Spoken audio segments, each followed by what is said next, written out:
Hello and welcome to the Unseen Question. Every religion carries itself as if it holds the ultimate truth. Not a partial truth, not a symbolic one, but the truth about life, the universe, and everything beyond. And if you notice, it's never framed as an opinion or a cultural product or a story people once told to make sense of the world. It's always presented as the way things actually are. But here's the puzzle. There are thousands of religions across history, each one claiming special insight, each one declaring that it's right, and by implication, that the others must be wrong. If even one were right in the absolute sense, the rest couldn't be. And yet, ask a Christian, a Hindu, a Muslim, or a Buddhist why they believe what they do, and you'll hear confidence that their system, their scriptures, and their worldview are uniquely true. So why does every religion think it's right? What's the actual reason? It isn't that each one has independently discovered some hidden cosmic fact that just happens to contradict all the others. The explanation is much closer to how human psychology, culture, and survival strategies operate. Let's start with something basic. People are naturally drawn to certainty. Life is filled with chaos, suffering, and unpredictability. Religion steps in offering structure, explanations, and a sense of meaning that feels permanent. Once that structure is in place, defending it becomes more than just an intellectual exercise. It becomes a survival instinct. If your entire sense of purpose and morality depends on your religion being right, then admitting doubt feels like tearing a hole in your own identity. Psychologists call this belief perseverance. When we're emotionally invested in a belief, we'll rationalize almost anything to protect it. And religion provides one of the strongest emotional investments humans can have. Not only does it explain where you came from and where you're going, it also tells you who you are, what you should value, and how you should behave. It doesn't just give answers, it gives belonging. And once you're surrounded by others who share those answers, the sense of being right feels even more unshakable. Another reason religions think they're right has to do with exclusivity. Many religions explicitly teach that truth is not just available to anyone, it's restricted to their followers. Christianity frames itself as the one path to salvation. Islam emphasizes submission to the one true God. Hindu traditions can differ, but they often suggest their cosmology explains the entire order of the universe. Even Buddhism, which is sometimes called more philosophical than religious, offers the claim that it understands suffering and liberation in a way no other system fully grasps. This exclusivity is not accidental. If a religion were to openly say, well, this might not be true, but it's a nice way of living, it would lose its grip. Believers wouldn't give their lives, their loyalty, or their children's futures to something that presents itself as a maybe. It's the claim to absolute truth that sustains loyalty. And over generations, that claim becomes reinforced by ritual, repetition, and community pressure.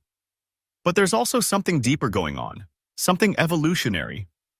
Groups that believed strongly in a shared story often cooperated better, defended one another, and endured hardships together. A tribe that thought, our God protects us, would fight harder, work together, and stay unified. Over time, this meant groups with stronger, more confident myths outlasted those with weaker or more uncertain ones. The result is that we inherit cultures where confidence in being right is baked into the religion itself. Now, none of this is conscious design. Priests and prophets in history didn't sit around scheming how to maximize social cohesion. They genuinely believed, and their certainty spread precisely because certainty is contagious. When people around you act convinced, it becomes harder not to be convinced yourself. Children raised in that environment absorb it as reality before they ever even consider alternatives. By the time they're old enough to question, the framework of "this is the truth" is already solidified. Here's something most people overlook. The mechanisms religions use to defend themselves against doubt are remarkably similar, no matter which religion you look at. Doubt is usually framed as weakness, or even as moral failure.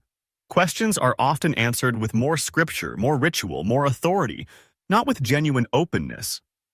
Believers are told that other religions are wrong because they're corrupted, incomplete, or misleading. That way, no matter how compelling another system might look from the outside, it can be dismissed before it's even understood. And so each religion maintains its own bubble of certainty. Each one protects itself from comparison by saying, others may look convincing, but they're deceiving you. This creates a feedback loop. The more you're told only your path is safe, the more dangerous it feels to step outside it. That fear reinforces the belief that you must already be in the right place. What's fascinating is how many religions rely on personal experience as evidence. Someone raised in a Christian household may feel a profound spiritual moment in prayer and interpret it as the presence of Jesus. A Hindu may feel the same during meditation and attribute it to Krishna or Shiva. A Muslim might feel it in prayer and see it as Allah's response. These experiences feel undeniable to the individual, but notice that they confirm whatever framework the person already holds. They don't function as neutral evidence. They're filtered through culture, expectation, and language. This shows us something important. Religions don't convince people by providing universal proof. They convince people by taking ordinary human experiences, awe, fear, love, grief, transcendence, and assigning them a specific interpretation. That interpretation is then treated as evidence for the truth of the system, even though the raw experience itself could fit into countless different systems. Every religion doesn't just assume it's right. It also builds entire systems to make that assumption feel unshakable. One of the most effective tools is the rewriting of history. Each tradition tells a version of the past that puts itself at the center. In Christianity, world history becomes the unfolding story of God's plan through Israel and the Church. In Islam, humanity is seen as having been guided by countless prophets, culminating in Muhammad. Hinduism stretches timelines into cosmic cycles where its texts and deities always play the starring role. This rewriting isn't malicious, it's natural. People look backward and stitch events into a story that validates their identity. But notice how convenient it is. No matter which religion you study, its origin story explains not only the past, but why that religion was destined to appear, survive, and remain true. If you're born into that narrative, it feels less like a belief and more like a fact of existence. Another subtle reason religions think they're right lies in the way they shape moral emotions. If your moral compass comes packaged with divine approval, then following your religion doesn't just feel like a choice, it feels like righteousness itself. A devout believer doesn't see themselves as merely practicing a tradition. They feel they're living in harmony with the universe. And when others disagree, it doesn't look like a difference of opinion. It looks like error, corruption, or even rebellion against the very order of reality. That moral certainty can lead to conflict. When two religions both claim ultimate truth, compromise becomes difficult. You can see this throughout history: crusades, jihads, persecutions, reformations. Each side wasn't merely protecting land or power, but defending the absolute conviction that their worldview was the only legitimate one. Wars over land come and go, but wars fueled by "we are right, you are wrong" in the eyes of eternity become much harder to resolve. And yet, the fascinating part is how flexible religions are when survival demands it. Christianity once condemned usury, but today most denominations quietly accept banking and interest. Hinduism contained rigid caste rules, yet many communities reinterpret or soften them to adapt to modern values. Even Islam, often portrayed as rigid, shows wide differences in practice across cultures, from Indonesia to Morocco. This adaptability proves something important. If religions were truly holding unchanging eternal truths, they wouldn't need to bend with the times. But they do. And each shift is later explained as though it had been the truth all along. That reveals another reason every religion thinks it's right: hindsight justification. Whenever predictions fail, whenever doctrines clash with reality, reinterpretations appear. Followers don't see this as backtracking. They see it as deepening their understanding. But if you compare across centuries, it becomes clear that religions don't stay still. They change as societies change, while insisting they've always been consistent. Psychologists also point to a phenomenon called cognitive dissonance. When people invest heavily in something that turns out questionable, they double down rather than admit they were wrong. Think of a prophecy that fails. Some religious groups dissolve, but many reinterpret the failure as a hidden success. A classic case is the Millerite movement in 19th century America. Followers expected the end of the world in 1844. When nothing happened, instead of abandoning the belief, many concluded that something invisible had taken place in heaven. From that reinterpretation grew the Seventh-day Adventist Church. What looked like a failed prophecy became the foundation of a lasting religion. That pattern isn't rare, it's common. Doomsday predictions, miracle claims, or revelations often collapse under scrutiny. But instead of ending belief, they morph into new layers of theology. Each adaptation keeps the sense of being right alive, even in the face of contradiction. And here's a rarely discussed angle. Language itself helps religions feel true. Sacred texts are often written in archaic or poetic forms. That style makes them feel weighty, mysterious, and beyond ordinary speech. If the same sentences were phrased plainly, they'd lose much of their force. For example, "The heavens declare the glory of God" has a resonance that "the sky shows evidence of a deity" doesn't. The language creates a mood where authority feels natural. People confuse that feeling of grandeur with truth itself. The same goes for ritual. Repetition, music, and symbolic actions don't just remind people of beliefs. They make those beliefs feel embodied. Lighting a candle, kneeling, chanting, fasting. These acts bypass rational evaluation and root the belief into muscle memory. After years of participation, the religion doesn't feel like an external claim anymore. It feels like part of who you are. And once something feels like part of your identity, questioning it feels like betraying yourself. One more overlooked point. Religions often frame doubt as a temporary stage. They tell believers that questioning is natural, but if you persist faithfully, the answers will reveal themselves. This turns doubt into a test rather than a threat. So instead of seeing unresolved questions as evidence against the religion, followers treat them as part of the journey of deepening faith. That way, doubt itself ends up reinforcing the system instead of weakening it. And so the circle closes. Historical storytelling, moral emotions, adaptability, reinterpretation, poetic language, embodied ritual, and the framing of doubt. All of these combine to create the illusion that each religion alone has the truth. Each one builds walls against alternatives, while presenting its own narrative as destiny. When evidence clashes with religious claims, the responses are remarkably predictable. Some believers reinterpret, some deny, and others simply compartmentalize. If science contradicts a sacred story, reinterpretation often turns the story into a metaphor. Adam and Eve shift from historical figures into symbols of human nature. A global flood becomes a regional flood, or a spiritual lesson rather than an event. In each case, the goal isn't to test the belief against reality, it's to protect the belief from disintegration. Denial is even more straightforward. Some groups simply refuse to accept outside information. They may label science as arrogant or dismiss historical criticism as biased. This rejection protects the internal bubble, because once the authority of external evidence is undermined, the only authority left is the religion itself. Then there's compartmentalization. Many people live comfortably with contradictions. They may accept modern medicine, use technology, and follow scientific principles in daily life, but when it comes to ultimate questions, they switch into religious reasoning. The brain allows both frameworks to coexist, even though they contradict each other. For the individual, this feels normal, but from the outside, it shows how strong the pull of belief really is. Part of the reason this works is that humans value meaning more than accuracy. A story that provides comfort, purpose, and belonging can feel more true than cold facts. Facts tell us what is.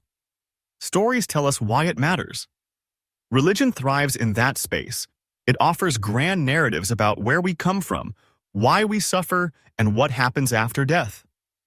And for many, those narratives feel more important than whether they're literally correct. But here's the turning point. When you step outside religion entirely, you notice something that can't be seen from inside. The structure is the same everywhere. Each tradition insists it's uniquely right, yet each uses the same psychological levers, the same social reinforcements, and the same survival strategies. Once you see that pattern, the illusion of uniqueness collapses. What looked like eternal truth reveals itself as human construction. This doesn't mean the experiences behind religion aren't real. People really do feel awe, transcendence, and connection. But those experiences don't point to one religion being right. They point to universal aspects of the human mind. Our brains are wired to search for patterns, to attach meaning, to bond in groups, and to fear uncertainty. Religion is a byproduct of those tendencies. That's why it feels so convincing no matter which version you encounter. The real reason every religion thinks it's right isn't because one has discovered the secret of the universe. It's because each one is designed, sometimes consciously, sometimes through cultural evolution, to make its followers feel unshakably certain. Certainty is the product, and it's sold in every package, under every label, across every culture. When you look at all religions at once, the contradictions cancel each other out, and what's left is the common pattern. The stories differ, the rituals differ, the gods differ, but the mechanisms are the same. Fear of punishment, promise of reward, moral framing, group identity, sacred values, reinterpretation, and insulation from criticism. Together, these create the unshakable conviction that we are right.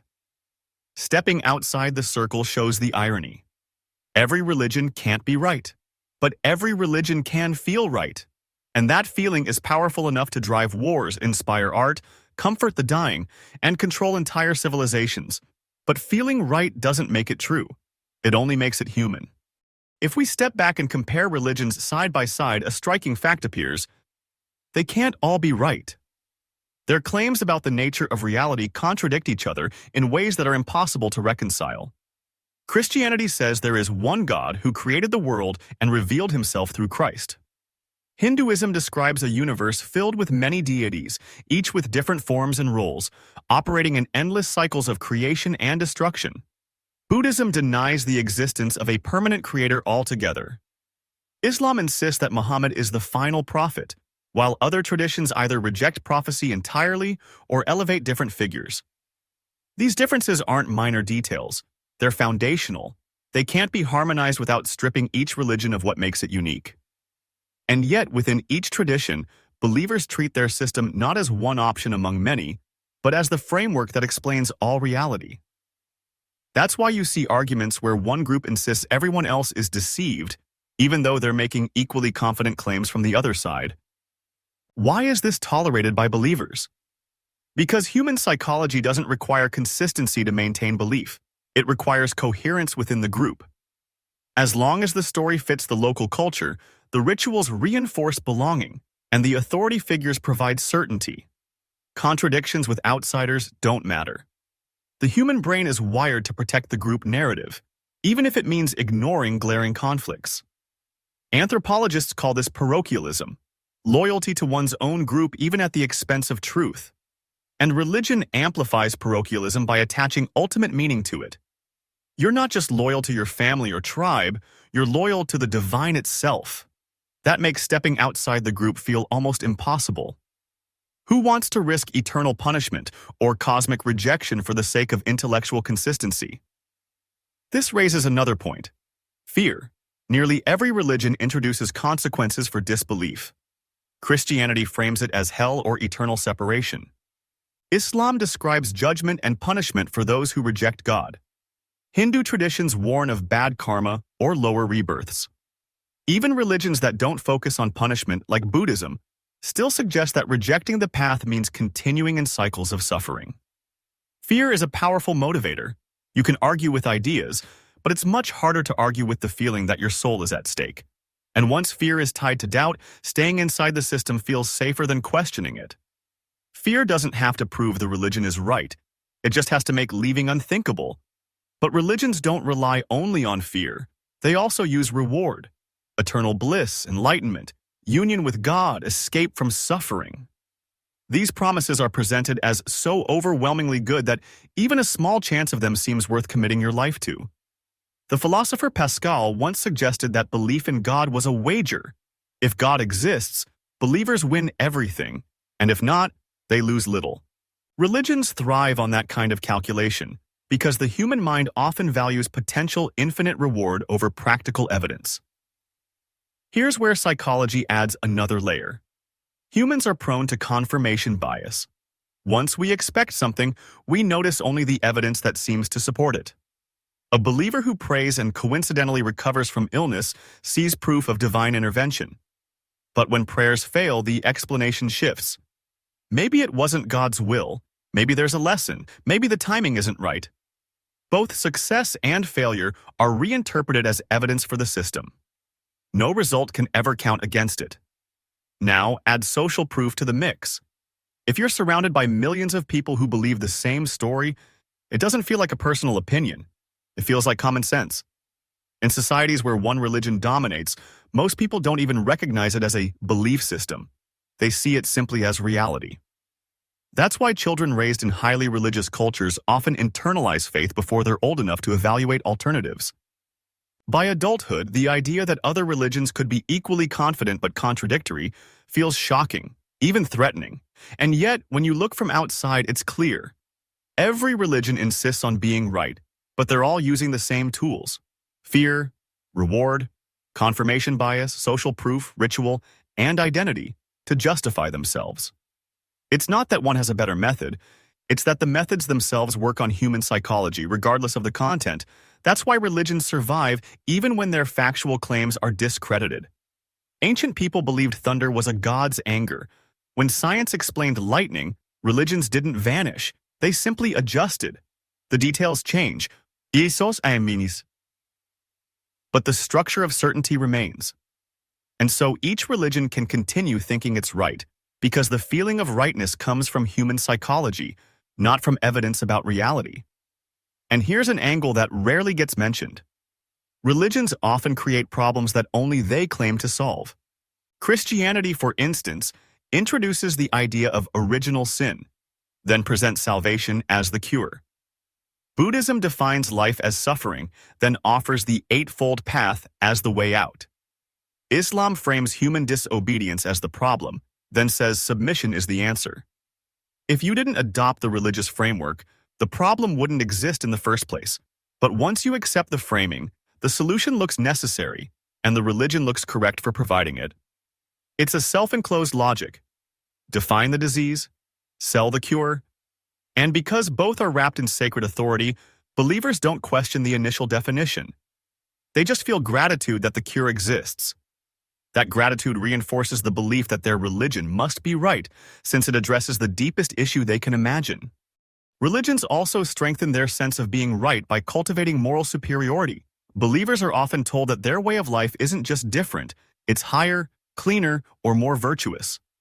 This creates an instant contrast. Outsiders are seen as morally lacking, while insiders are seen as enlightened or chosen. This isn't just abstract teaching, it shows up in daily behavior.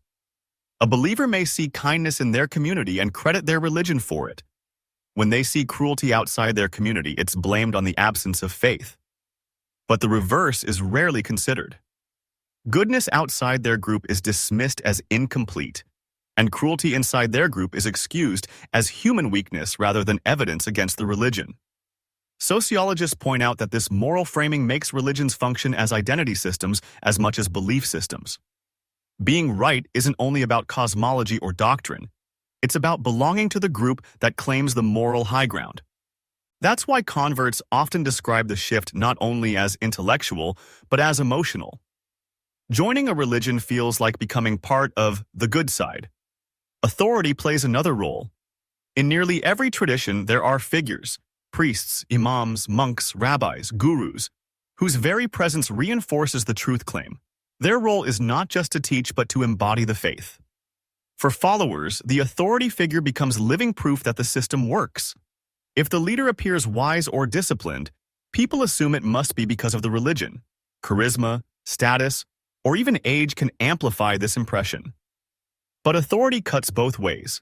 History shows countless cases where religious leaders abused power. Yet even then, followers often double down on belief rather than abandon it. They may say, the leader failed, but the truth of the faith remains. This insulation from criticism keeps the system intact even when its representatives collapse morally. Exclusivity makes this even stronger. Religions that frame themselves as the one true path create a sharp boundary. Insiders versus outsiders.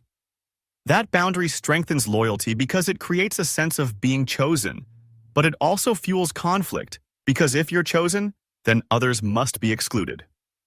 This dynamic shows up in everything from ancient tribal wars to modern sectarian violence. And the irony is that exclusivity doesn't just divide people from other religions. It divides people within the same religion. Christianity split into Catholic, Orthodox, and Protestant branches, each claiming to be the truest. Islam split into Sunni and Shia, with centuries of tension. Hinduism itself contains dozens of schools that argue over which texts and practices hold the real authority. The pattern repeats. Every subgroup insists it has the most correct version of the truth. When you step outside the system, the pattern becomes clear. It's not about who's right. It's about how each group uses the same strategies to feel right. The certainty doesn't come from evidence. It comes from identity, authority, fear, reward, ritual, and boundaries. Another powerful mechanism is what psychologists call sacred values. These are beliefs treated as so important that questioning them feels unthinkable. Sacred values aren't evaluated rationally. They're defended emotionally, even violently if necessary. Once a belief is sacred, evidence against it doesn't weaken it. It strengthens commitment because defending it feels like defending your very soul. That's why debates with believers rarely change minds. It's not just about facts. It's about protecting sacred identity. A challenge isn't processed as information, it's processed as a threat, and threats make people cling even tighter. There's also the issue of timing. Many religions target children because young minds are more likely to accept authority without question. By the time they're adults, the framework feels natural, like the background of reality itself. Imagine being taught since birth that the sun rises because a deity commands it. By adulthood, you wouldn't even notice it as a belief. It would just feel like how the world works. That's the power of early indoctrination. Education systems throughout history have been designed to reinforce this. Religious schools, scripture memorization, prayers before meals or classes. These aren't neutral traditions. They're strategies to make the religion's truth claim the default assumption. And once something is the default, questioning it feels unnecessary, even dangerous. Stepping outside all of this reveals something striking. The same human patterns repeat across traditions. The sense of being right doesn't come from discovering reality. It comes from mechanisms of survival, belonging, and authority. Each religion insists it has unique truth, but the methods are universal.